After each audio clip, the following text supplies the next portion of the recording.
Jimmy Uso returns menolong Roman Reigns. CM Punk brutal berhasil kalahkan Drew McIntyre. Update cedera AJ Styles.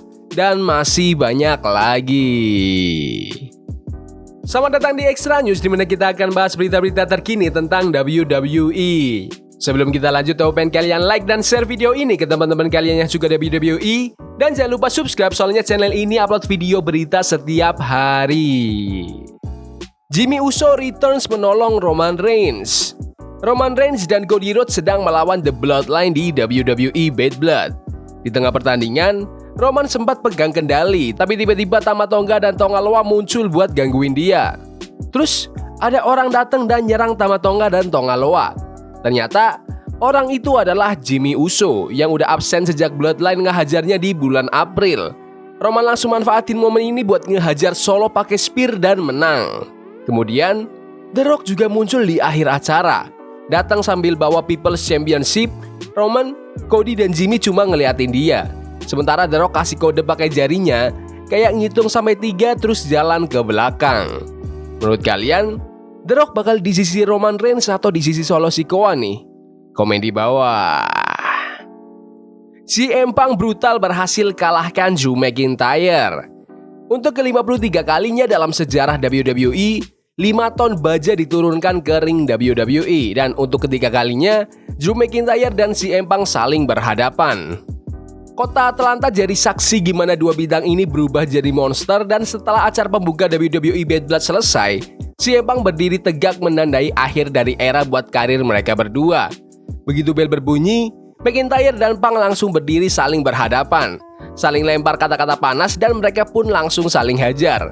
Tapi akhirnya, CM Punk berhasil banting McIntyre pakai GTS dan mengamankan kemenangan. Malam ini jadi penutup dari perseteruan berbulan-bulan antara mereka, dengan Punk yang unggul 2-1 atas musuh bebuyutannya. Belum jelas apa yang bakal terjadi di karir mereka berdua setelah era ini berakhir. Menurut kalian, apakah ini trilogi terbaik di tahun 2024? Komen di bawah. Update cedera AJ Styles. The phenomenal AJ Styles bikin para fans kaget kemarin di SmackDown Nashville, Tennessee. Di akhir pertandingan comeback-nya lawan Carmelo Hayes, AJ kelihatan pincang. Tapi tenang aja, menurut laporan terbaru, mantan juara WWE 2 kali ini nggak cedera beneran. Ini semua cuma bagian dari skenario yang udah direncanain. Sebelum ditarik ke belakang panggung, Styles sempat ngomong ke penonton di SmackDown kemarin bilang dia mau fokus lagi buat bangun legasinya di WWE.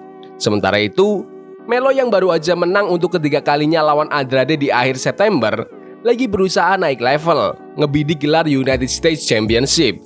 Styles ngingetin Melo kalau tantangan ini gak bakal gampang, soalnya juara saat ini, LA Knight itu jago banget. Pas akhirnya Styles dan Melo tanding, Styles kelihatan cedera waktu dia jatuhin Melo dari posisi Fireman Carry dan lututnya nggak nahan. Dia langsung keluar ring dan dokter langsung ngantar dia ke belakang. Kembalinya AJ Styles kali ini terjadi setelah kekalahan besar dia lawan Cody Rhodes di pertandingan I Quit buat Undisputed WWE Championship di Clash at the Castle bulan Juni lalu. Di detik-detik akhir dari pertandingan yang hampir 45 menit itu, Cody ngangkat tangga ring dan siap buat ngehantam Styles. Untungnya, Styles bilang I quit tepat waktu sebelum dihantam sama Cody. Menurut kalian, rencana apa nih buat AJ Styles ke depannya? Komen di bawah. Juara WWE Speed Women's yang pertama. Juara WWE Speed Women's Championship yang pertama udah ditentukan. WWE ngadain final turnamen WWE Speed Women's Championship setelah SmackDown kemarin. Menurut fans yang hadir, Candice LeRae berhasil kalahin Io Sky buat menangin turnamen ini dan jadi juara Speed pertama. Sebelumnya, Candice LeRae ngalahin Piper Niven di babak pertama turnamen, sedangkan Io Sky berhasil ke final setelah kalahin Lyra Valkyria dan Naomi. Dengan kemenangan ini, Candice LeRae berhasil dapat gelar tunggal pertamanya di WWE. Sebelumnya, dia pernah jadi juara NXT Women's Tag Team Champion. Menurut kalian, apakah Candice LeRae itu underrated wrestler di WWE? Komen di bawah. John Cena punya peran paling berat dalam sejarah gulat. Di akhir 90-an selama Attitude Era, WWE punya kebebasan buat eksplorasi gimana caranya hibur penonton dengan konten yang lebih dewasa dan edgy. Tapi setelah Attitude Era berakhir, WWE harus andalin talenta baru kayak John Cena, apalagi setelah The Rock ke Hollywood dan Stone Cold Steve Austin pensiun karena cedera. Setelah Cena ninggalin karakter Doctor of Thuganomics di pertengahan 2000-an, dia jadi top babyface di perusahaan. Dan dalam wawancara baru-baru ini sama Sportskeeda Wrestling, WWE Hall of Famer JBL bilang kalau Cena punya salah satu peran paling sulit di sejarah gulat. John Cena punya peran paling berat di sejarah gulat. Dia ngikutin attitude era di mana kamu bisa ngelawan bos, minum bir di TV, dan cewek-cewek tampil dengan pakaian minim banget. Kadang malah nggak pakai apa-apa. Tapi dia harus jadi juara di era PG sampai G-rated. Gak ada orang lain yang bisa lakuin itu kecuali John Cena. Luar biasa banget apa yang udah dia capai.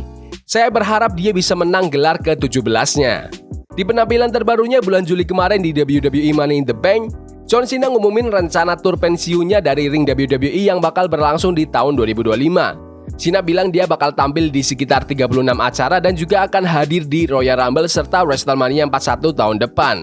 Menurut kalian, apakah John Cena itu pegulat terbaik sepanjang sejarah? Komen di bawah. Pegulat WWE tampil di TNA. Hubungan antara WWE dan TNA makin erat nih. Soalnya beberapa pegulat NXT muncul di acara taping TNA Impact terbaru.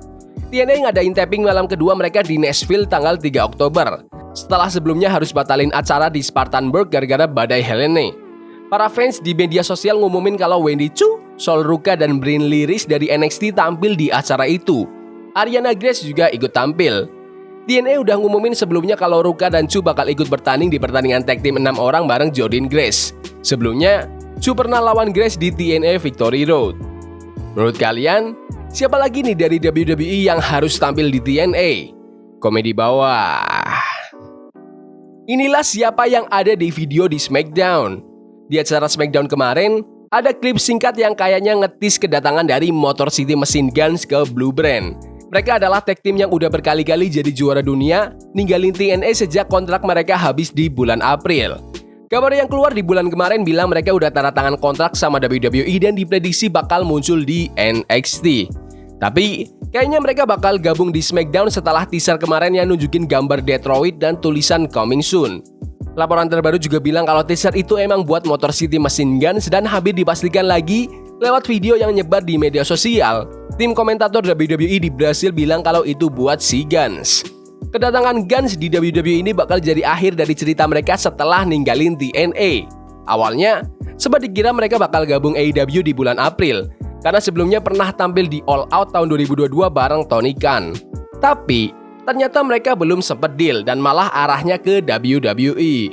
Meskipun katanya sempat ada pembicaraan tentang kreatif bareng Tony Khan, teaser buat Guns ini juga muncul nggak lama setelah Tony Khan memperpanjang kontrak Rey Fenix hampir setahun gara-gara cedera. Akibatnya, tim Lucha Brothers, Phoenix dan saudaranya Penta El Zero Miedo batal gabung ke WWE. Menurut kalian, apakah Motor City Machine Guns bisa kalahin The Bloodline dan menjadi juara tag yang baru? Komen di bawah. Jadi gitu aja video berita hari ini. Jangan lupa like dan subscribe ke channel ini karena aku pengen 6.500 subscriber di bulan ini. Tolong bantu. Yes boy. See you. Forbidden fire on Nico.